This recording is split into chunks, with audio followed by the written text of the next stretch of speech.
My name is Tzvi Lebetkin, the Rabbi from another planet. Please like, share, and subscribe, and ring the little bell so you're notified when new videos drop. This is a review of Grant Morrison and Liam Sharp's first volume of Green Lantern, Intergalactic Lawman, I think is what the volume's called. It's the first 6 issues of their Green Lantern run. It's the only review I'm going to be doing of it, and it's not a full review. So I only got through the first 2 and a bit issues.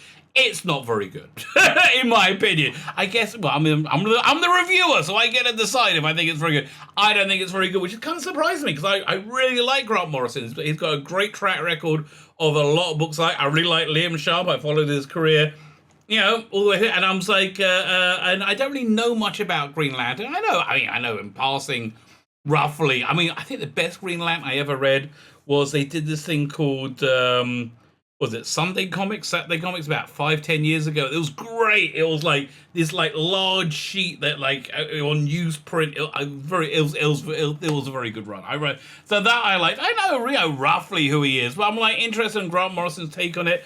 And was really disappointed, was really disappointed. I'm going to go into the reasons why. I'm going to go into how this is affecting my buying habits, which it absolutely is. Before we get in, can you hit the like button? That'll be absolutely fantastic. Everybody likes to be liked, baby. Everybody likes to be liked. I like to be liked too. So can you hit the like button? Can you hit the share button? Can you hit that subscribe button? Now, YouTube and me have a kind of a love-hate relationship. They hate me, and there's no love involved at all. I guess that's how it works out. So yeah, they constantly take subscribers off me. I was doing quite well for a while. They didn't notice me for a few days. So yeah, if you're not subscribed, if you can consider hitting that subscribe button, that'd be fantastic. That'd be fantastic. Absolutely fantastic. That'd be double dozy. If you are subscribed, could you just make sure you still are? Because they will unsubscribe, and it's weird. It's weird. I know it sounds weird, but they do, and I beyond me. But that's just what goes down. Like, share, subscribe, comment. Let me know what you think. You want to be super nice? Go check out my Indiegogo. Here it is, right here. 2 Awesome Comics. This is going to print this week. Look, half the file's already in. I'm just waiting on shipping costs, okay, to work out when I'm printing in the US. I'm either printing in the UK because that Biden inflation thing is real. Cost of printing have risen about 45 to 50% over the last 3 months in the US. In the UK, it's still static, right? And they all say, oh no, Brexit's going to make all the prices of everything go up for everything. No, that's all fine. It was Bidenflation, stagflation, I think they call it. Anyway, so I'm either going to print in the UK and ship on bulk to the great John Malin, who's going to be doing my fulfillment. Or I'll print in the US. Basically, I'm just trying to find out where it's going to be cheap, where I'm going to get, spanked slightly there. So what is this? 2 awesome comic books. This is a comic book review. I figure I should let you guys know. 2 awesome comic books. You got The Imperium, Love Letter to Teddy Fantasy 1960s. This is 120 pages long. We added 5 pages into the main strip, and they got a good backup strip. I added a good 8 pages into that, and then you got all the script, all Dominic Ratcho. He did the artwork on this. I wrote it. All his preliminaries, drawings, the sketches. It's a great package. It's a great package. 120 pages long, and never mind the quality, but feel the width. It's got biblical, Bible stories, aces, creators, rationalists, and rogues. This is extremely biblically accurate, but not preachy in any way, in my opinion. I wrote and drew this one, so this is a bit of a labor of love. It's kind of got a feeling of those early Vertigo books, Sandman, Hellblazer, Swamp Thing, that kind of vibe.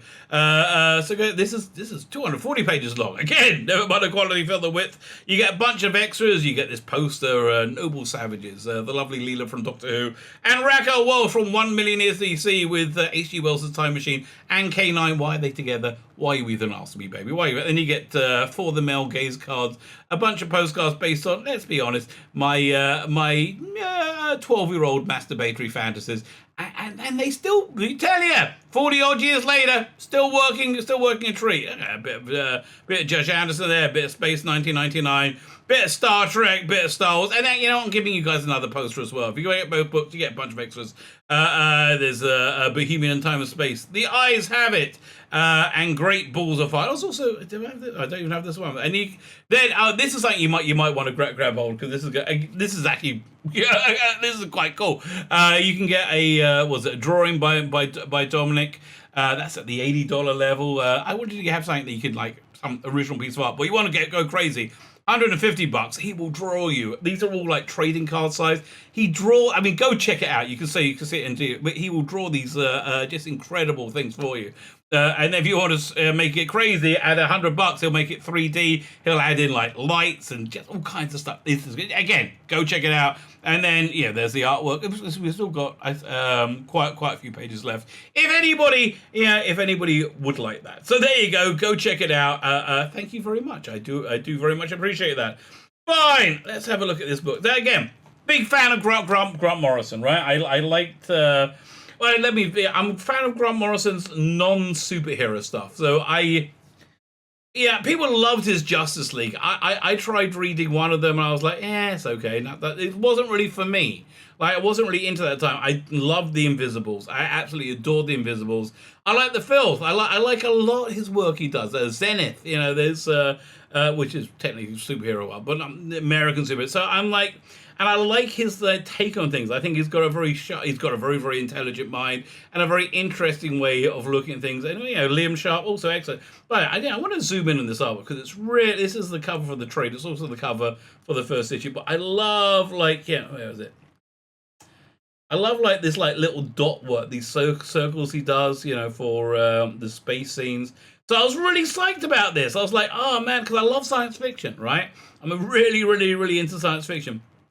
So what I think where this fails is the current comic book, the current mainstream comic book industry, which is a disaster. It's an absolute disaster. I don't think there was any. Well, firstly, everything goes by the environment it's in. And if the environment it's in is generally producing low quality work, which is where we are in the comic book industry. I mean, it's all very, very low quality stuff now. Vita Ayala is like is like a major player, and she can't write a comic book. Vita can't write a comic book. I don't know how she pronouns herself, right? But they're just awful, right? They're just, like, technically speaking bad. They're bad on every freaking level. So this is their first page. It's exciting. It's spacey. It's Green Lantern-y. I'm like, whoa, yeah, I'm into it. And sadly, I just found it like somewhat impenetrable, right? So we got this bit where you were there. It took me a while to work up going on. They're really playing up the alienness of it. And again, I like that. There's a great strip in 2000 AD called Shakira, which I think this one wants to be kind of like Shakara. If you've seen the trade, they're really good. That's much more what this wants to be. But it just makes it impenetrable when you're trying to work out what the hell they're talking about. Good artwork though, but I think what's going on there, I can't even remember. Okay, here's an example of something that was good. The way they stopped this bad guy is a Green Lantern was a disease, was a virus, right, called Fluzal Flare. And again, very, very Grant Morrison-y, right? But again, there's no way of connecting it to humanity. You know what you need? You need a bit of Green Lantern. You need a bit of Howard Jordan, Guy Gardner. Somebody to attach it to humanity. And you don't have it. You have this extended pre-title sequence. And again, got lots of interesting aliens. Got this crystalline alien. And it just goes on for a long time. It just goes on and on and on. As I think they're trying to set up the villains, but I really can't even. It was so hard to work out what the hell was going on. It was just a slog. There was a slog, and it really wasn't worth the effort. Like things like Fly Alan Moore is a slog to read, and it's worth the effort because I find they're telling interesting stuff about whatever he's talking about. It's worth the effort. It's worth reading those. It was in Providence. Those dense text parts at the back. It's really worth it. League of Extraordinary Gentlemen. It's so dense to wade through, but once you do it, I feel you get something of value.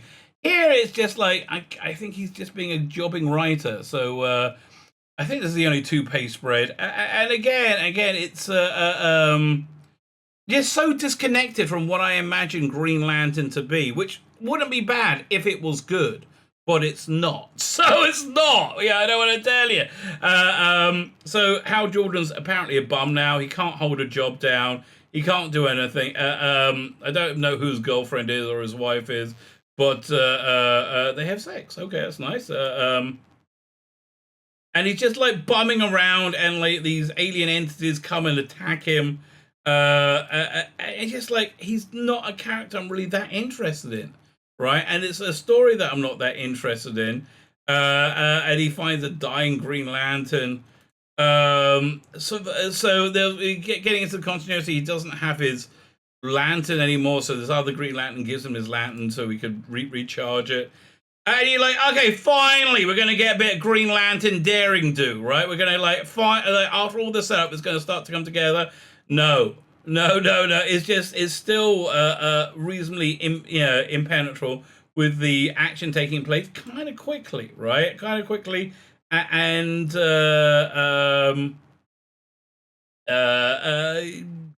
unengagingly, right? But I found the language just so impenetrable. But again, the artwork's nice. I mean, so he's off to New Oa, and again, there's all this continuity going on. If you want to see great sci-fi stuff, again, I keep recommending Alan Moore. The Alan Moore Lost in Space thing from Swamp Thing, that stuff was great, which I really get the feeling this is emulating. So I guess this is some kind of connection to Doomsday Clock, where they brought Dr. Manhattan somehow into the DC universe, which I think is kind of a stupid idea, but okay. Good, but again, good page design. But it's oh yeah. So now we get a little glimpse of, again, back to Alan Moore again, the a Green Lantern in a short story, which was better than any of these put together. And bad guys are planning to do something. I can't even work out what the hell it is. Deep inside Asteroid's headquarters of the Controller Moo's Black Star. I don't know what any of this stuff is.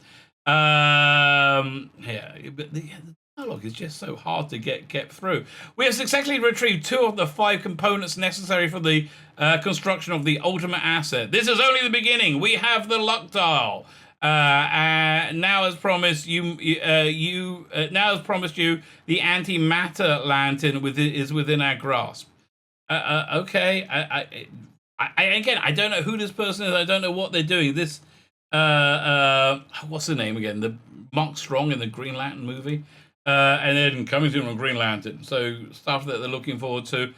None of it really me. So now they get into the second issue. I'm thinking, fine, so maybe the first issue is that I normally give you one issue, right? One issue to get my attention, pull me on. Not pulled on at all right now, right? Not pulled on at all.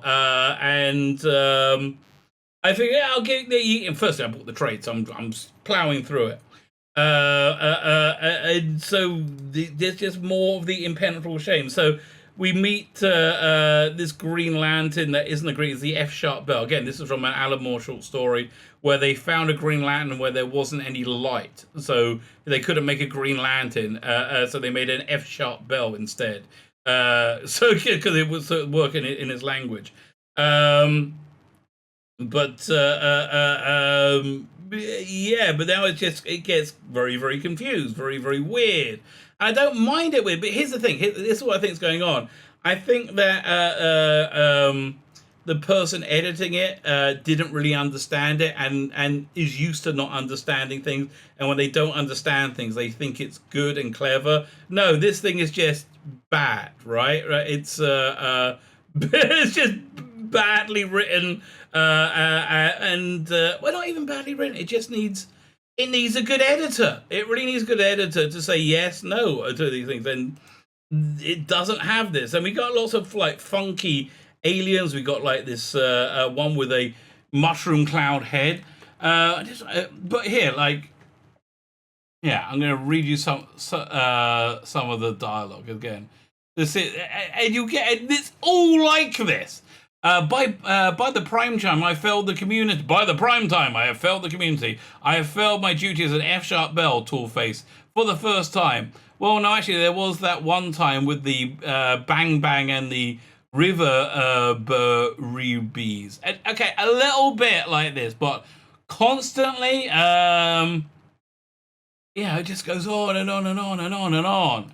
And when you do finally get through and work out what the hell they're talking about, I'm not that interested. I mean, he just seems much more interested in being alien for alien's sake, without telling an engaging story, which is basically what we have. I mean, again, I like this alien. I like this Green Lantern with the constantly mushroom cloud exploding head, right? But like, it's just, there's no entry point for a human being, which is, as I am one, I think, there needs to be one. So they're interrogating the bad guy from the first episode issue, and I have no idea what's going on, like none whatsoever. This guy's a bad guy, apparently. 5 whole years in the impenetrable darkness of the Southern Supervoid. You have no idea. Who is he? What's going on? You got to bring people in, right? You got to bring people in and give them reason to care. I'm a newbie coming into this, and you should write every book that a newbie can access it. Otherwise, especially at the beginning of a run, which is where we are right now. Then so they found, so I worked out that this bad guy then suddenly turns up over here. The guy with the star on his face turns up over here. He's all old and wrinkly. And it's just, again, it's a meandering, impenetrable plot that I don't care about. And it's just, I'm not going to trust modern comics anymore. I bought the first trade on the promise of being Grant Morrison and Liam Shaw and Green Lantern, and I just, you need strong editorial on top of it to make it worthwhile, and there isn't, so it isn't. Right, so I kept plowing through. He gets back to Earth, and it's missing. Okay, reasonably good cliffhanger to end on, and then we're back on this issue, and it's just more of the same, more of the just like some of the bloody dialogue. We of Dahor have been spared the flaw others call sympathy. We know no pity. We discriminate without feeling and select only the best product for our esteemed customers. But still, for the Gamma Gong, attend to the words of the Slaver Supreme. Okay. God, it's just like, again, wading through mud. So I kept going, hoping it's going to pull itself together. No Guy Gardner. I mean, no Hal Jordan. They've stolen Earth, and they're going to make everything slap. I don't give a shit. I don't care. I don't care. I'm tired trying to work out. I'm tired of you trying to appear smart to me. Look, Grant Morrison, I know you're smart, but you don't have to. Again, I wish you had an editor or editorial staff that was on the level to be able to edit you. You don't, and that's where we are with the comic book industry in 2021. So not a recommend. I regret buying this. It really cranks me. I mean, I guess it must be the Jewiness in me that I pulled it and I'm not finishing reading it. It really grinds my gears, and it's got to be a really bad book to do that. And sadly, it is. And I think it's a much bigger crime that it's a bad book by good talent. So there you go. Green Lantern, Intergalactic Lawman. A strong miss. A strong miss from me, I'm afraid. My name's Tzvi Lebetkin, the Rabbi from another planet. Please like, share, and subscribe. And ring the little bell. Ring the little bell so you're notified when new videos drop.